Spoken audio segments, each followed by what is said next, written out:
을 우리가 지금 나오고 있는지 이런 것들을 꼭 제가 체크를 해야 한다고 말씀을 드렸습니다. 그 다음에 데이터들을 가지고 모델을 여러 가지 만들었을 때는 우리가 적절한 평가 지표를 가지고 어떠한 모델이 지금 가장 좋은지 이런 것들을 봐야 하고 그것에 따라서 모델을 선택을 하면 되는 이러한 과정을 거쳐가지고 우리가 교사 학습을 한다고 했습니다. 그 다음에 두 번째로 이 비교사 학습 같은 경우에는 우리가 데이터만 가지고 학습을 하는데 위에 있는 거 교사 학습이 아닌 어떤 특정 변수를 우리가 예측하는 경우가 아닌 경우를 거의 다 비교사 학습이라고 하고 뭐 클러스터링이라든지 자원 감소라든지 뭐 생성 모델 이런 것들이 네, 비교사 학습이라고 봐주면 되겠습니다. 그래서 가장 대표적인 머신러닝의 가장 큰 분류를 제가 보여드렸고 오늘도 좀 간단하게 그러면은 여러분들이 감을 조금 잡으라고 이 교사 학습과 비교사 학습의 가장 대표적인 알고리즘 두 가지만 간단히 보고 오늘은 마치도록 하겠습니다. 그래서 앞으로 얘네들을 여러분들이 실제로 조금 더 하나하나에 대해서 자세히 배울 텐데 가장 기본적인 여러분들이 감을 잡기 좋게 제가 알고리즘을 알려드리도록 하겠습니다. 그래서 일단 가장 먼저 가장 대표적인 머신러닝 기법을 알려드릴게요. 그래서 이 교사학습에는 뭐가 있냐면 K 근접 이웃 알고리즘. 그래서 KNN이라고 하는데 KNN이라는 알고리즘이 있고 비교사학습에는 군집화에서는 K민즈라는 알고리즘이 있습니다. 그래서 이 두 가지를 가지고 설명을 드릴 거고요. 이거를 보면 여러분들이 조금 감이 잡힐 겁니다. 그래서 뭐냐면은 예를 들어서 이 K nearest neighbor라는 거는 KNN이라고 그냥 훨씬 더 이렇게 많이 쓰는데 얘 개념은 뭐냐면은 이 한자로 하면은 이 유유상종이라는 개념에서부터 시작된 거라고 봐주시면 되겠습니다. 이 유유상종이라는 게 뭐냐면은 아시겠지만 비슷한 애들은 비슷한데 위치한다라는 개념이죠. 유유상종이. 그쵸?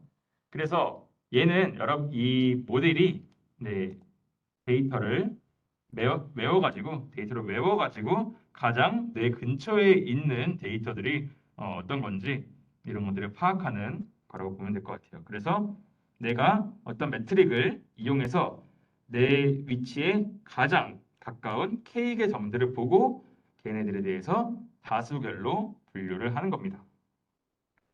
그래서 이렇게만 보면은 조금 여러분들이 이해를 하기 힘들 수도 있어서 좀 실제적인 여러분들이 정말 몸으로 느낄 수 있는 예제를 갖고 와줄게요. 예를 들어서 지난번에 제가 드렸던 고등학교 3학년 예시에서 우리가 지금 여러분들이 22학번, 여러분은 대학에 왔죠? 22학번 데이터들을 가지고 이렇게 구한 다음에 지금 현재 고등학교 3학년인 학생들의 이 왔습니다. 그래서 이 다섯 명의 학생이 선생님한테 와가지고 이제 진로 상담을 하는 거죠. 예를 들어서 어떤 학생이 있을까요? 예를 들어서 뭐 희수라고 하는 뭐 희수라는 하는 이 학생이 저한테 와서 진로 상담을 하는 겁니다. 선생님, 저는 대학에 갈 수 있을까요? 라고 물어보면은 저는 딴 건 없지만 이 작년에 제가 가르쳤던 학생들의 데이터는 가지고 있죠. 그래서 이걸 하기 위해서 이 학생들을 오른쪽으로 이렇게 시각화를 시켜서 스캐터 플롯으로 표현을 했습니다. 그리고 대학 진학에 성공한 학생들은 빨간색, 그리고 대학 진학에 실패한 애들은 검정색으로 제가 표시를 했어요. 그래서 여기서 빨간색은 대학, 대학 진학에 성공한 거고, 이 검은색은 대학 진학에 실패한 샘플들입니다. 이랬을 때 지금 이 희수라는 학생이 와가지고 저한테 선생님 저는 내년에 대학을 갈 수 있을까요? 없을까요? 라고 물어보면은 저는 이 희수라는 학생의 점을 찍습니다. 이 희수라는 학생의 점을 초록색으로 만약 찍으면은 이 희수라는 학생은 지금 국어가 98점, 수학이 94점이죠. 그럼 희수는 아마 뭐 이쯤에 위치할 거예요. 그렇죠? 그러면은 여기서 우리가 KN에는 K의 근접 이웃을 보는 거잖아요. 그럼 우리가 K를 일단 3으로 설정해 놓고 한번 봅시다. 그럼 선생님이 얘기를 하는 거죠. 희수한테 내가 너 데이터를 보니까 너랑 작년 선배들 중에서 너랑 가장 비슷한 성적을 가진 3명을 내가 분석을 해보니까 그분들은 그 선배님들은 다 대학 가는데 성공을 했다. 그래서 너는 아마 대학에 갈 수 있을 거다라고 예측을 하는 거죠. 왜냐하면은 얘랑 성적이 비슷한 작년 학생들이 3명이 다 대학에 가는 것을 성공했기 때문인 거죠. 그 다음에 뭐 그러면 얘도 아마 대학에 갈 거고. 그러면 예를 들어서 이 세롬이라는 학생을 한번 보겠습니다. 이 학생은 주황색으로 표시하면은 이 학생은 국어가 80점, 수학이 30점이죠. 그럼 여기에 있죠. 그럼 이 학생도 우리가 가장 근접, 가장 가까운 3명이 이렇게 있으니까 대학에 갈 확률이 더 높겠죠. 그래서 얘도 대학에 갈 확률이 높은데 예를 들어서 어떤 학생이 있을까요? 다 여기 잘 아는데 뭐 정훈이라는 이 학생을 봅시다. 이 학생은 특이하게도 이 학생은 파란색으로 표시하면은 국어는 못하는데 수학은 조금 잘합니다. 수학은 80점. 여기에 있습니다. 예. 그러면은 이 정훈이라는 학생은 대학에 갈 수 있을까요? 없을까요? 네, 보면은 얘랑 지금 가장 가까운 게 얘랑 제가 봤을 때 얘죠. 그럼 얘는 대학에 가지 못할 확률이 더 높겠죠. 왜냐하면은 정훈이랑 뭐좀 멀긴 하지만 정훈이랑 가장 비슷한 성적을 받은 작년의 학생들이 대부분 대학에 가는데 실패했기 때문에 너는 아마 대학에 가지 못할 거다라고 하고 뭐 민철이 같은 경우도 100에 48이니까 이 시점이면 얘도 대학에 갈 수가 있겠죠. 이러한 형태로 굉장히 직관적으로 여러분들이 과거에 있는 데이터와 적당히 비교를 해가지고 어, 내 근처에 있던 작년 선배들의 데이터들이 어떤 결과를 나왔는지를 보고 예측하는 경우 얘네들을 K 근접 이웃 알고리즘이라고 합니다. 그러면은 여러분들이 이제 조금은 배웠으니까 그럼 우리가 일반적으로 이렇게 알고리즘이 있으면은 이 알고리즘에서 우리가 바꿀 수 있는 요소가 어떤 것들이 있는지를 파악을 해야 돼요. 그랬을 때 가장 먼저 뭐가 있냐면은 우리가 가장 가까운 점들이라 했잖아요. 가장 가까운 점. 그런데 제가 지난번에 이 시험에서 나왔지만 가장 가깝다라는 개념이 참 애매합니다. 그렇죠? 가장 가깝다는 개념이 우리가 수많은 거리가 있죠. 그래서 이런 것들을 우리가 적당히 데이터마다 설정을 해주는 거예요. 그래서 어떨 때는 맨해튼 거리라고 이거는 아까 민코스키 L1 거리인데 이 L1 거리를 쓸 때도 있고 아니면은 최대 좌표니까 L 인피니트 이 거리를 쓸 때도 있고 아니면 민코스키 또 다른 P로 하는 거리를 구할 수도 있고 이렇게 다양한 거리들 중에 어떤 것이 지금 가장 내가 가지고 있는 데이터에 적합한가 이런 것들을 가지고 여러분들이 판단을 하면 되는 겁니다. 그래서 예로 했을 때 지금 뭐 맨해튼을 했을 때 L1으로 했을 때 지금 성적이 어떤지 L 인피니트 했을 때 지금 예측이 어떤지 민코스키 거리를 했을 때 예측이 어떻게 되는지 이런 것들을 체크를 해가지고 우리가 앞으로 새로운 데이터가 왔을 때 어떤 데이터를 쓰는 게 어떠한 거리를 사용해서 우리가 모델을 만들면 좋은지 이런 것들을 본다고 봐주시면 될 것 같아요. 그래서 아까 똑같이 이런 예제라고 볼 수가 있고요. 그 다음에 또 하나 물어볼게. 이 K 근접 이웃 알고리즘에서 볼 수 있는 게 우리가 K도 우리가 설정할 수 있습니다. 그래서 K는 1로 할 수도 있고, 뭐 3으로 할 수도 있고, 뭐 100으로 할 수도 있고. 보통은 홀수를 합니다. 왜냐하면은 홀수여야지 우리가 다수결을 할 때 딱 결정하기 좋기 때문에 보통 홀수의 K를 가지고 예측을 한다고 볼 수가 있습니다. 그래서 나랑 가장 가까운 애를 볼지, 아니면은 가장 가까운 애 뭐 5명을 볼지 10명을 볼지 이런 것들을 보는데 여러분이 뭐 여기 아래 좀 써있긴 하지만 여러분들 생각에 여기가 좀 중요한데 여러분들이 생각에 제가 이 교사 학습을 하는 데에는 우리가 과적합을 항상 조심해야 된다 했잖아요. 과적합이라는 것은 학습 데이터에만 너무 잘하는 현상을 이야기를 하는 건데 그럼 여러분들 생각에 K가 늘어나면 늘어날수록 과적합에 대해서 어떻게 될까요? 우리가 과적합은 감소하겠죠. 그리고 K가 적으면은 과적합을 할 가능성이 높겠죠. 혹시 이거 이해되시나요, 여러분들? K가 많아짐에 따라서 적어짐에 따라서 K가 많다는 거는 뭘까요? K를 100개를 봅시다. 그러니까 모든 데이터를 다 K로 넣읍시다. 그럼 어떻게 될까요? 그냥 모든 데이터에서 다수결로 가는 거죠. 그 말은 얘네 대해서 굉장히 예측이 잘 못한다고 볼 수가 있죠. 근데 학습 데이터에 대해서도 잘 적용 안 되는 거죠. 근데 K가 1이면은 학습 데이터에서 우리가 예측력이 어떻게 될까요? K가 1이면 트레이닝 데이터에서 예측이 액큐러시가 100%가 나올 거예요. 왜냐하면 나랑 가장 가까운 나는 바로 데이터는 나 자신이기 때문에 그럼 내 자신과 결과는 똑같기 때문에 이 KNN 알고리즘은 K가 작을수록 과적합의 가능성이 생깁니다. K가 너무 큰 모델이면은 성능이 감소하는 이런 현상이 생기는 거고요. 그래서 여러분들이 모델을 만들 때 적절하게 우리가 트레이닝 데이터와 밸리데이션 데이터, 테스트 세트를 나눈 다음에 걔네들에 대해서 어떠한 상황에 우리가 K를 어떻게 조절해야 하는지를 가지고 본다고 볼 수 있습니다. 그래서 또 하나 한번 얘기를 해드리자면 질문 하나 드릴게요. 이 KNN이 사실은 굉장히 좋아요. 정말로 써보면은 너무나 단순하고 직관적인데 굉장히 성능이 좋습니다. 그래서 굉장히 좋은 알고리즘인데 문제는 생각보다 이 KNN이 많이 쓰이지 않아요. 현실 적용을 할 때.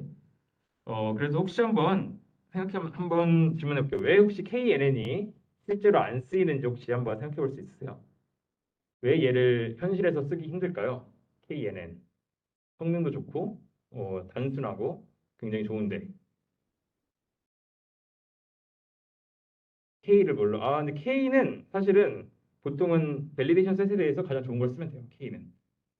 K는 네, 적당히 정해주면 되고 이 정도면은 우리가 정할 수 있는 게 적은 편이에요. 어떤 다른 모델들에 비해서. KNN이 현실에서 많이 안 쓰이는 이유 혹시 생각해 볼 수 있어요? 여러분들이 실제로 얘를 쓴다 했을 때 뭐가 문제일까? 실제 산업에서 얘를 썼을 때 이 알고리즘 어디 있죠? 네, 알고리즘 형태로 딱 보이진 않았는데, 네, 이렇게 이 방법을 썼을 때 가장 뭐가 문제가 생길 수 있을까 한번 생각을 해주시길 바랍니다. 이렇게 했을 때 뭐가 문제일까? 여러분들이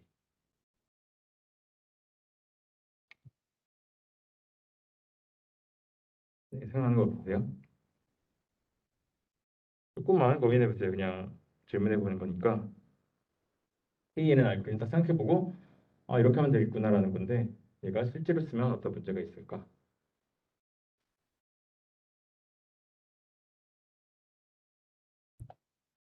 네, 다들 잘 모르겠어요.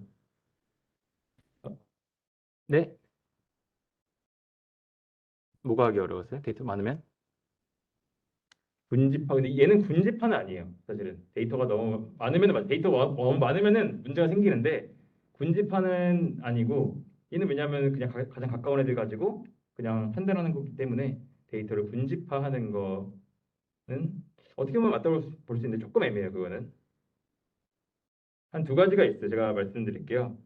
일단 데이터가 어떻게 보면 약간 맞을 수 있는데 데이터가 이쪽으로 인스턴스가 많아질 수도 있고 데이터에 피처가 많아질 수도 있어요. 그렇죠? 근데 실제로 데이터의 인스턴스가 많아지면 무슨 문제가 생길까 생각을 해보면은 이 KNN이라는 게 뭘까요? 예를 들어서 정말로 빅데이터를 구현해가지고 아까 말한 이렇게 여러분들이 내 성적이면은 내 수능 점수를 봤는데 내 수능 점수면 어떤 대학을 갈 수 있을까라는 문제를 KNN으로 풀어요. 작년 수험생 전체를 가지고 그러면은 작년 수험생이 뭐 얼마인지 모르겠지만 예를 들어 30만이라고 칩시다. 그러면은 내 성적이랑 작년에 30만 명이랑 다 비교를 해야 돼요. 그렇죠? 그 30만 명 중에 나랑 비슷한 성적을 가진 학생이 누군지를 파악해야 되잖아요. 뭐 10명이면 K는 10개면 10명. 그러면 30만 명이랑 일일이 다 대줘야 되죠. 그렇죠? 그러니까 문제가 시간이 오래 걸려요. 연산이 너무 많습니다. 데이터가 많아지면 그러겠죠. 뭐 또 비슷하게 뭐 나 한 명만 30만인데 올해 수험생이 20만이에요. 그럼 20만 명에 대해서 30만 명과 하나하나 다 비교해야 돼요. 그럼 굉장히 비효율적이겠죠, 성능이. 이렇기 때문에 조금 문제가 생길 수가 있습니다. 이런 식으로 하면은 데이터가 효율적으로 우리가 돌기 어렵기 때문에 그래서 요즘에는 뭐 딥러닝 같은 방법을 활용해가지고 한다고 볼 수가 있는 거고요. 그 다음에 또 이쪽 이 X축 이쪽 축으로 늘어나는 경우에도 문제가 생겨요. 예를 들어서 가로축으로 피처가 뭐 100차원, 만차원이 됐다고 해봅시다. 그러면은 그 만차원에서는 사실은 이 거리라는 개념이 조금 희박해져요. 이게 뭐 조금 어려운 문제인데 데이터가 피처가 많아지면 많아질수록 우리가 굉장히 다차원의 공간에서 스파스해진다고 얘기합니다. 그래서 이 개념은 뭐냐면은 이 스파스라고 얘기하는데 지금 이렇게 2차원의 우리가 볼 수 있는 2차원의 공간에서는 어떤 점들이 어떤 점과 가깝고 이런 점들이 굉장히 명확하게 조금 나와 있는 편이에요. 근데 이게 지금 2차원이니까 그런데 얘를 100차원, 만차원으로 하면은 이 정말 이 데이터 자체가 그냥 어떤 공간에 있다고 가정을 하는데 만 개의 피처가 있으면은 만 개의 차원의 공간에서 데이터들이 존재를 하는 거예요. 그러면 차원이 만 차원이나 되기 때문에 데이터들이 모두 다 엄청 멀리 멀리 떨어져 있게 되고 이 경우에는 사실은 가깝다라는 개념이 조금 적용되기가 어려운 그런 문제가 있습니다. 그래서 여기서 얘기한 차원이라는 거는 그냥 이 축 공간을 얘기하는 거예요. 그래서 우리가 이런 건 2차원, 여기 하나도 있으면 3차원이잖아요. 근데 데이터는 보통 이 피처들에 따라서 다 차원을 하기 때문에 피처가 만 개면 만 차원으로 됐는데 이런 경우는 데이터가 너무 좀 희박하게 존재하기 때문에 우리가 일반적으로 생각하는 거리라는 개념이 그런 데서는 조금 애매하게 적용이 될 수가 있습니다. 그래가지고 사실은 조금 안 쓰이는 특성이 있어요. 근데 조금 단순한 데이터에다가 그리고 단순한 데이터에다가 우리가 좀 단순한 뭐 클래시피케이션을 할 때는 굉장히 또 잘 쓰일 수 있는 방법이 KNN 알고리즘이라고 볼 수가 있습니다. 그래서 여기까지가 보통 분류 문제의 가장 중요한 KNN 알고리즘이었고 여기서는 우리가 정할 수 있는 게 아까 얘기했지만 우리가 여기에서 K 같은 것들을 우리는 뒤에서 더 많이 얘기했지만 하이퍼 파라미터라고 해요. K라는 것을.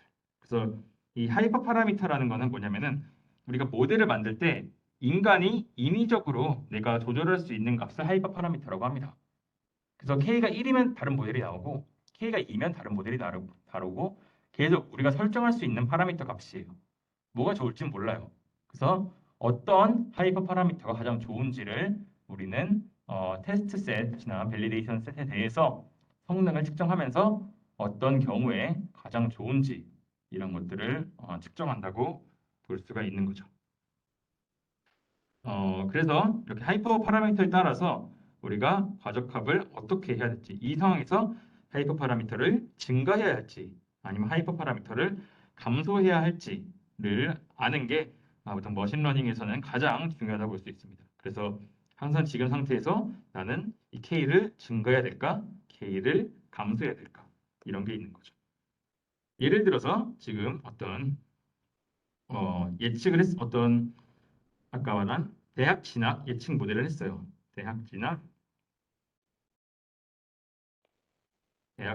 예측 모델을 제가 만들었습니다.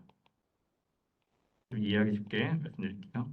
대학 진학 예측 모델을 제가 만들었는데 이 모델을 해보니까 지금 트레인 데이터에서 성능이 성능이 뭐 50%가 나와요. 그리고 테스트 데이터에서 성능이 50%가 나옵니다. 지금 성능이. 근데 지금 현재는 K는 10으로 했어요. K는 10으로 했는데 돌려보니까 지금 트레인 50이고 테스트 50이다 라는 결과가 나왔어요. 그럼 이 상황에서는 여러분들이 다시 50은 너무 안 좋으니까 더 좋게 만들어야 되는데 이 상황에서는 K를 올려야 할까요? 낮춰야 할까요? 지금 결과 이 상태에서는 K를 낮춰야겠죠. 그쵸? 왜냐하면 50%라는 거는 못하는 거예요, 아예. 왜냐면 대학 갈지 말지잖아요. 그러면 찍어도 50%인데 50% 나온다는 거는 모델이 아예 못한다는 거죠. 그렇기 때문에 K를 낮춰야 됩니다. 그래서 두 번째, 첫 번째 이렇게 했더니 두 번째 했더니 우리가 그럼 K는 3으로 했어요. K는 3으로 했더니 갑자기 트레이는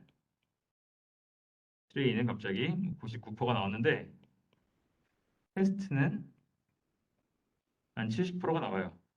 그러면은 이런 경우는 어떻게 될까? 이런 경우는 다시 너무 트레인이 너무 좋은데 테스트는 그만큼 못 따라온다. 라고 하면은 과적합이 발생한 거죠. 그러면은 여기서는 다시 K를 늘려야겠죠. 너무 내가 과했네. 라고 생각하고 다시 K는 한 5 정도로 하니까 예를 들어서 트레인의 85%, 테스트의 85% 이렇게 나오면은 얘가 바로 베스트다. 이런 식으로 결론을 낼 수가 있습니다. 그래서 많은 분들이 여러분들도 아마 이 수업에 듣고 AI 융합 학부 학생들 같은 경우는 나중에 이런 머신러닝이나 딥러닝 모델을 가지고 뭐 이렇게 이런 쪽으로 좀 많이 하고 싶어 할 텐데 이 데이터 사이언스나 뭐 인공지능 모델 만드는 사람들이 맨날 하는 게 이런 거 하는 거예요. 별게 아니고 맨날 모델 만들고 이 파라미터 바꿔보고 늘렸다가 줄였다가 어떨 때가 좋은지 맨날 하는 게 이런 것들로 가장 지금 데이터에 가장 맞는 모델이 좋은지 이런 것들을 찾는 활동을 보통 일반적인 데이터 사이언티스트들은 맨날 하는 게 이런 거라고 봐주시면 되겠습니다. 여기는 K밖에 없어서 그렇지만 지금 뭐 제가 하는 모델 같은 경우는 이런 게 한 뭐 몇십 가지 제가 바꿀 수 있는 게 20가지, 30가지 그래서 그럼 걔네들이 어떤 조합을 썼을 때 가장 좋은지 이런 것들을 파악해가지고 바꾸는 이런 부분들을 한다고 생각을 해주시면 되겠습니다. 그 다음에 두 번째 방법에 대해서 말씀드릴게요. 두 번째 방법은 K-민즈 클러스링. 얘도 이름 비슷하죠. K-민즈. 그럼 K-민즈라고 이야기하는데 K-민즈 군집화에 대해서 설명을 해드리도록 하겠습니다. 또 얘는 정말로 자주 사용되고 얘는 정말 군집화에서 1등 알고리즘이라고 볼 수 있는데 얘는 뭐냐면은 우리가 클러스터의 개수, 우리가 얘네들을 몇 개의 집단으로 나눌지, 얘네들을 몇 개의 집단으로 나눌지를 우리가 설정합니다. 그래서 그것을 K라고 하는데 K는 2라고 하면은 얘네들 두 개의 집단으로 나누는 거고 K는 3으로 하면은 얘네들을 세 개의 집단으로 나누는 겁니다.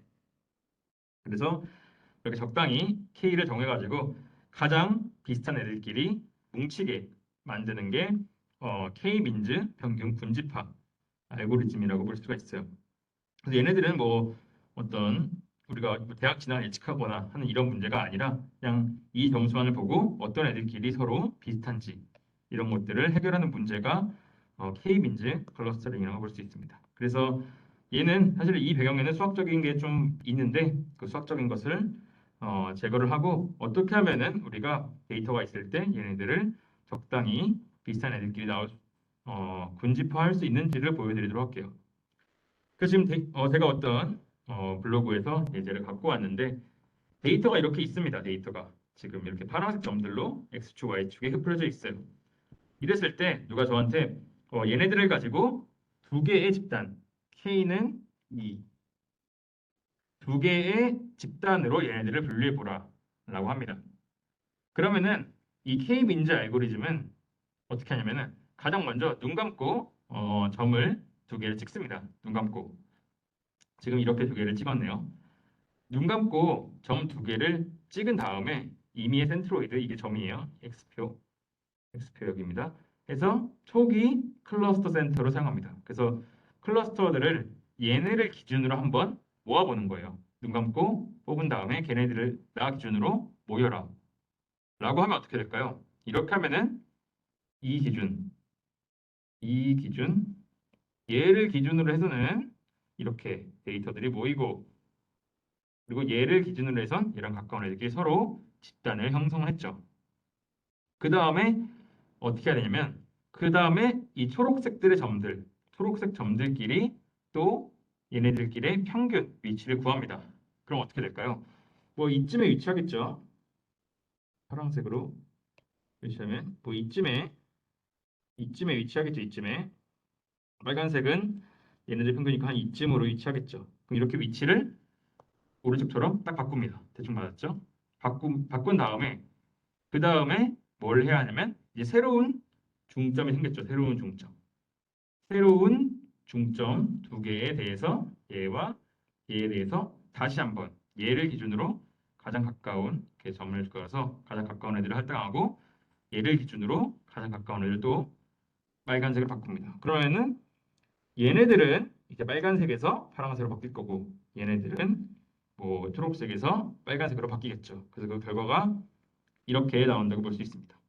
그래서 이 두 과정, 이 과정과 이 과정, 이 2, 3이라는 이 두 과정을 계속해서 반복해서 중심을 잡고 할당을 하고 중심 잡고 할당하고 이런 것들을 계속 반복하다 보면은 결국에는 이렇게 우리가 생각해도 누가 봐도 비슷한 이렇게 집단이 하나, 집단이 두 개 나오게 됩니다. 어느 순간 얘는 움직이지가 않을 거예요. 그래서 움직이지 않을 때까지 바꿔가지고 이러한 형태로 우리가 잡아가지고 하나의 집단, 두 개의 집단 이런 식으로 결정하는 게 바로 이 K-민즈 알고리즘이라고 볼 수가 있습니다. 그래서 이 K-민즈 알고리즘은 데이터를 가지고 어떤 애들끼리 비슷한 애들이 위치해 있는지 이런 것들을 파악하는 게 바로 K-민즈 알고리즘이다. 이렇게 생각을 해주시면 되겠습니다. 그래서 여기도 적당한 K를 선택하는 것이 중요하다고 볼 수가 있고요. 그래서 뭐 제가 지난번에 보여드린 예시에는 제가 뭐 학생들이 있을 때 얘네들을 뭐 분반을 나눌 때 분반을 두 개로 하고 싶으면은 K는 2라고 하면 되고 분반을 세 개로 하고 싶으면 K는 3 이러한 형태로 적당히 나눠가지고 만들어 주시면은 여러분들이 K-민즈 클러스터링을 할 수가 있습니다.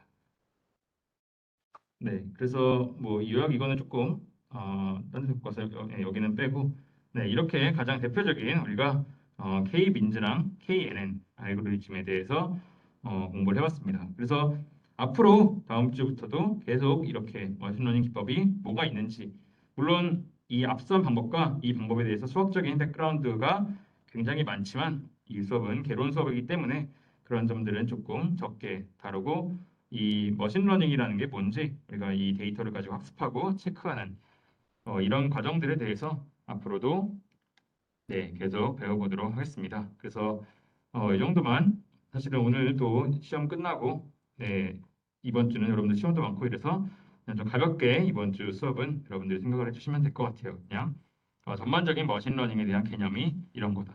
그래서 지난주에 배웠던 이 내용들이 좀 중요하다고 볼 수 있고 네, 그래서 제가 이거 근거했죠. 네, 지난주에 배웠던 그 내용들이 조금 중요하게만 봐주시면 되겠습니다. 네, 그래서 수업은 여기서 조금 일찍 끝내도록 하겠고, 중요한 거는 여러분들 시험지 꼭 제출을 하고 가야 돼요. 네, 여러분들. 제가 사실 채점하고 아직 제대로 그걸 안 한 상태이기 때문에, 그리고 그래서 꼭 제출을 다 다시 하고, 네, 들어가 주시면 될 것 같고, 혹시나 여러분들 채점에 대해서 문의할 거 있으면은 저한테 알려주시면은 제가 알려드리도록 하겠습니다. 네, 그럼 여기서 마치도록 하겠습니다. 감사합니다.